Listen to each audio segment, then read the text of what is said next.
and something dangerously close to anger.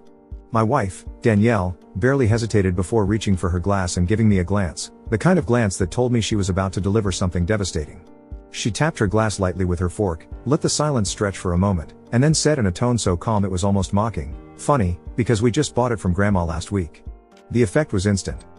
My parents' face lost every bit of color, their smirk collapsing into something closer to a stunned grimace. And across the table, Jamie's fork slipped from her fingers, clattering against the plate with an ear-piercing clang. The rest of the family had gone utterly still, every conversation snuffed out like a candle, leaving only the thick, choking tension of a secret exposed at the worst possible moment. My parents' lips parted slightly, their breath hitching as if they couldn't quite believe what they had just heard. And for the first time in years, I saw something in their expression that resembled true shock.